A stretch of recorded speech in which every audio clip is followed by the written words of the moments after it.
I'll set everything else up after the intro. What is going on, everybody? Jock here. As always, that is Mr. Dubs. And Hello, hello. that is Mr. Nye. Of course, I am Chalk. And welcome What to our up? weekly segment of our podcast where we discuss everything from video games and anything content related, whether it's Star Wars or whatever it is that we're kind of into at the moment.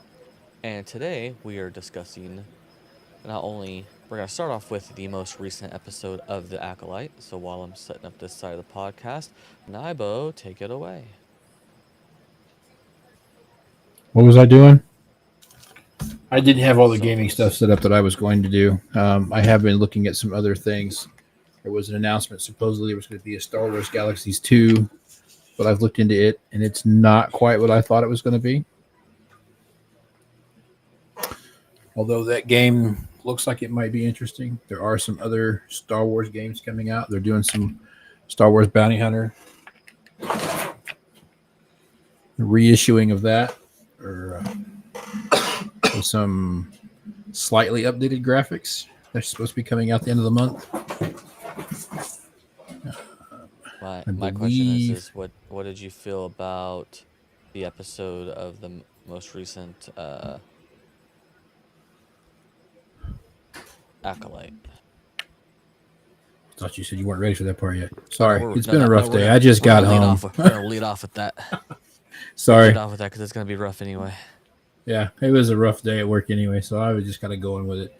The latest episode, um, there's some more plot twists and some more holes that they got two more episodes to try to fill some pretty good sized holes that are in there.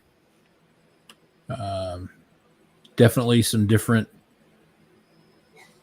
aspects and different avenues that are popping up. Some other stuff to make you think, you know, what's going on here. Thought it was a pretty good episode all in all. Not a lot of action in it. Uh, Definitely the one Jedi Master. I can't remember her name right off the top of my head. The one that sent them on the mission is really out there trying to do some CYA cover her ass type stuff. All right, Dubs, what were your thoughts? Uh, Nye definitely had a better review than I did. I didn't think it was that great. It was pretty boring all in all. There was a lot of talking going on, story, more character development, I guess. I'm not really sure. It was kind of boring. Everything they're leading you down, like you kind of already seen coming, like the swap of the sisters. You know how they now one's trying to be the dark side. Looks like putting the helmet on there with the reveal. Spoiler alert. Um, the yeah, I don't know. I just didn't really enjoy it. I couldn't get on with it. So ultimately, what ended up happening was the first X amount of episodes were pretty much a dull, and then we finally get somewhat of an exciting episode. The episode with where the Jedi and the stranger, as he's called, start to finally face off. And so now I kind of already figured, well, that might probably be the apex. And then we're probably going to go back down and then come back up a little bit, and that will probably be what it is. And I didn't know how far we were going to go down, and boy, did we ever. The only thing that we really learned out of this episode is oddly enough, um, the director is a fan of the extended universe because they do give the explanation of kurtosis, which is the metal that all the stranger's gear is made out of that does disable lightsabers, which did happen in the comics and the books. There's some theories about how the stranger would be one of the early forms of Ren. People who don't know, Ren is more like a title, like Mandalore the Ultimate. Mandalore the Ultimate was the original leader of the Mandalorians. And whenever you beat Mandalore, instead of getting the Darksaber, because this is before the Darksaber was even made, you would get the helmet. Very similar to the way that the Knights of Ren would work. Um, so, with that being said, uh, outside of that, there was a whole lot of just kind of fluff. I felt like this would have been a pretty strong like episode 2, episode 3 if they reworked the whole kind of thing that's going on. But all in all, I felt it was fairly weak myself. Yeah, it was not the best for sure. I think it was one of the weaker episodes so far out of the series, definitely. I mean, it doesn't Oh. get any weaker than episode 3, but it's still True, but I mean, it does hit on why Osha kind of falls out of the Jedi. I guess she's too close to her attachments to her friends, so she's got the attachments are too close. So it kind of gives that explanation as to why she couldn't continue to follow the Jedi path. I mean, that's kind of how I looked at that. I may be wrong, but that's kind of how I saw it. She also shows to be pretty weak in the Force up Yeah. until now. And Yeah. so that also It definitely sparked her interest when the dude said there's other ways to access the Force. True, it did. Yeah. She got a little excited and was like, wait, that's the way to the dark side. And was like, thought about it a little bit. yeah, no, I definitely thought that all in all it was pretty weak.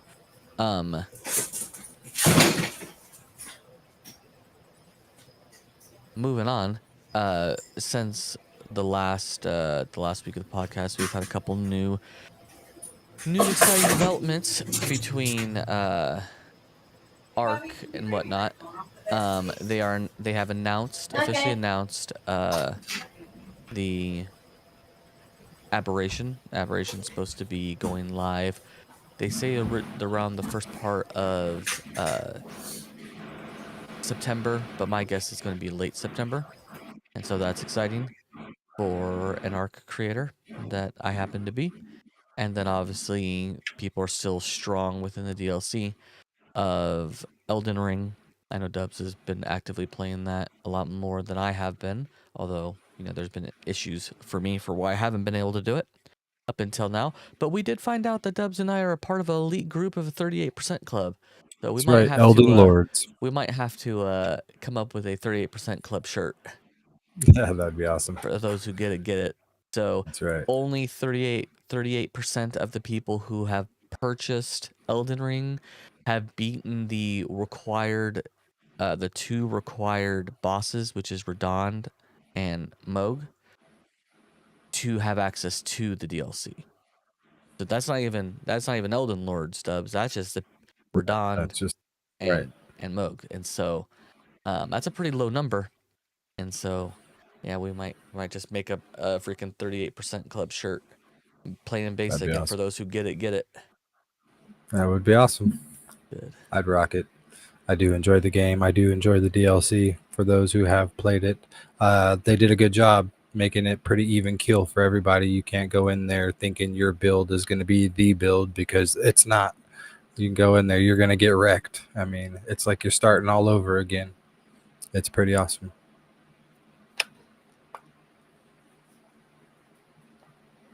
How was Nye's experience in Elden Ring?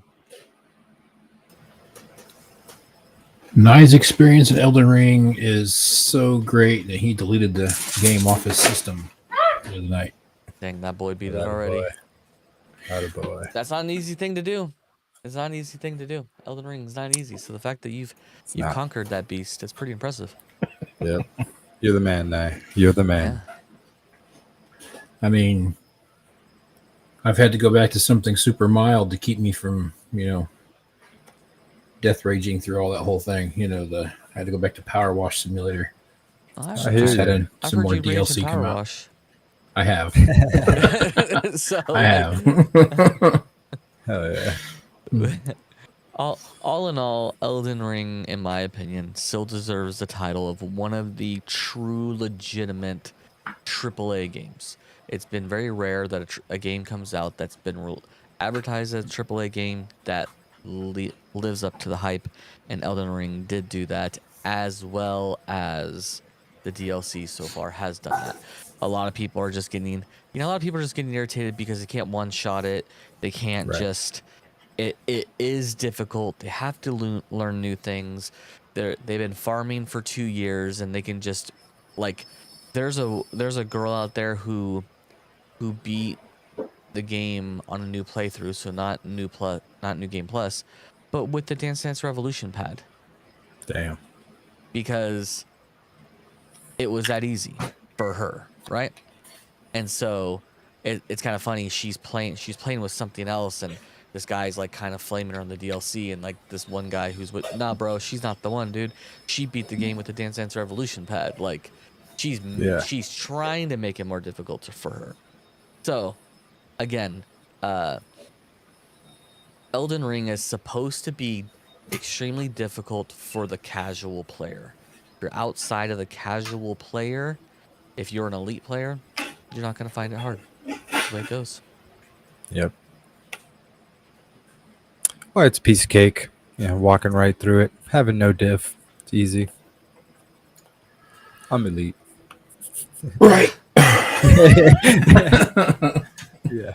My nearly shattered monitor and controllers beg to differ.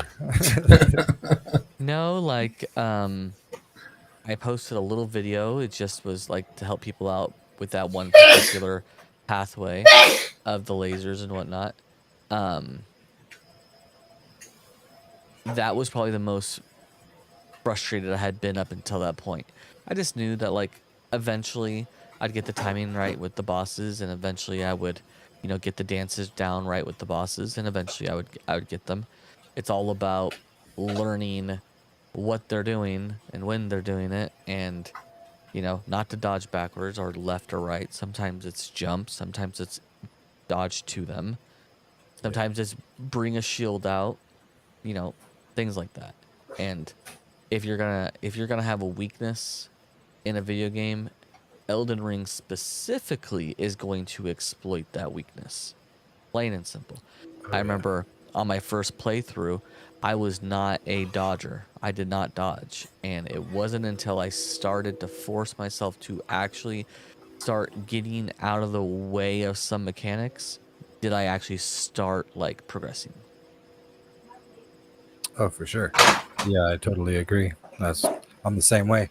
Having to use the shield more often, because I have one, and then it's like, why am I not using the parry? Because that's a thing. Let's parry and counter. That's super effective in getting that poise knock, so they get staggered and you get that critical hit. But they got the talismans that get boosts for that, so when you do get the crit hit, you get that extra damage on top of that. So it does make it a lot easier when you play the game with the tools they give you to play it with. Plus, like, every fight you're supposed to go in with, like, so all these meta builds that you see online, that's not how the game was intended on to be played. So you're supposed to go in with, there's two talismans that just buff your defense. And then the third talisman you're supposed to use is to negate whatever damage that boss is particularly giving out, whether it be rock damage, fire damage, stuff. And then the fourth talisman is just whatever you want to use it with. That's the way it's supposed to be designed. That's the way the guy who made the game designed it. You're also supposed to use summons. So people who say, "Oh, you're trash because you have to use summons," no, that's the way the game was designed. It's supposed to be designed with potions, using, like, summons. Because if you're so good that you don't need to use summons, then you don't need to use potions either. Like, if you're that good. And if you're not that good, then, I mean, who cares? Who cares if I use a summon or Dubs use a summon or Naibo doesn't use a summon, right? It's all about, like, how you want to play the game, and it's a game. It's a game at the end of the day. It's not real life. Unlike what I told my daughter, who was giving me crap about being an Elden Lord, and I said, "Have you ever noticed when you walked outside, you don't see a tree sentinel out there? You're welcome. That's right. I've conquered it." That's right. And they don't. He's gone. Unlike the regular trash mobs, tree sentinels don't spawn back. That's right. Took him out. Took them out. Saved the neighborhood. Also, so we have, there was a couple minor, like, updates to some games. They weren't really big. Obviously, there's still the Power World update that has been out for a little bit. To be honest, I personally, with Power World, I think it kind of sailed for me. I jumped back onto our server, started playing a little bit, and I was just like, yeah, that excitement and that itch that I had to play Power World when it was out and it was in its prime I just kind of don't personally have. Now, to play off of that, things where you are excited to play, we are still trying to get a little squad together to do like a rust wipe. So anybody who is wanting to join us with that, join the Discord. Um, Yeah, I'm always down for the rust wipes, dude. That's fun, um, especially if we're gonna do it on the PC, like you were saying, with the bigger player list, well, we right? could do it. We could do it either way. We could do it PC. We could do it on the console. It doesn't necessarily matter where we do it at. However, just having a team of people where, you know, just having a team of people who are Right. veterans of the game, who can teach you how to play. You know, we've played it, but we're not that good at it. Um, you know, different perspectives, just and it's Rust. The one thing that's nice about Rust is because it's either a weekly reset or a monthly reset, it it gets reset. So everybody at that reset starts over. And so although that Yep. could be frustrating, it's the ultimate equalizer. Some of them even reset all your blueprints, so you're starting like brand new over. And that's, you know, for content wise, that's pretty appealing. Yeah, no, that would be fun. Definitely would be fun. Speaking of content wise, I do have a way that we can now legally generate Pokemon. So I'm going to be delving in that tomorrow for giveaways. Nice. I was catching a bunch of shiny Pokemon the other day, but the problem with that was I was catching Eevee, and the mass outbreak spawn for Eevee is 1 out of 100. So it's significantly low because it only spawns into one spot. And so you have 1% chance for it to pop. And so when I first was doing it, I got it after my 13th reset. And then after that, I spent 4 hours trying to get it to reset, and it never popped back up. Oh Our man. PvP has the same thing, resets like every 1 to 2 weeks on good servers. Oh, really? I did not know that Arc. Someone said here in chat, which would be Draco. He says that Arc.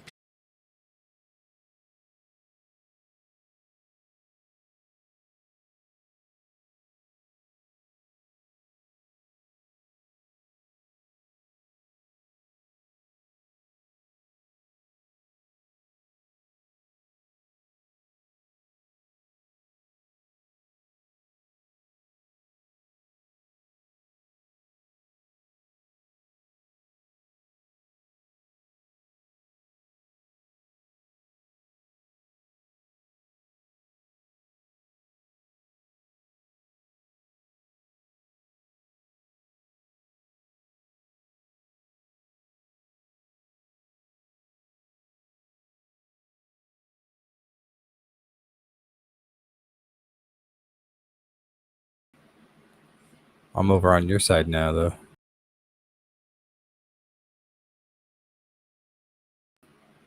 I see your lips moving, but I don't hear you talking there, Chucky.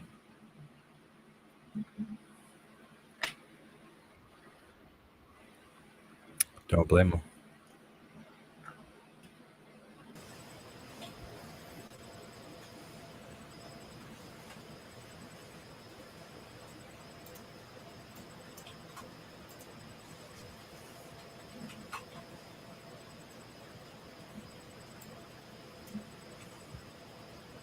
Yeah, I still don't hear him. Yeah, I think he's shutting it down. My expert lip reading skills tell me. Right.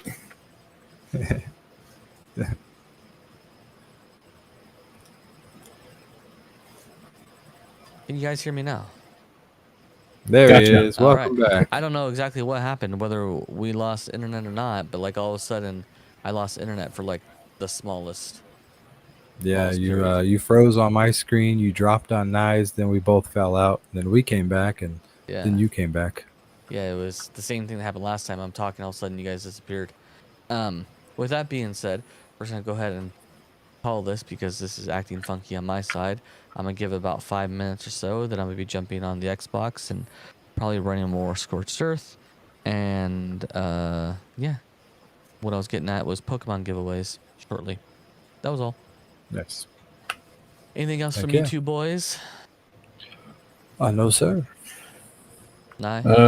Not that I can think of at the moment. Right. All right. Well, everybody, I will be back here shortly. And you guys, if you guys are on the Xbox, I'll be shooting you an invite. Catch you Cool, guys next week with hopefully a better breakdown of a better episode. Until then. Right. Yep. Later. Later.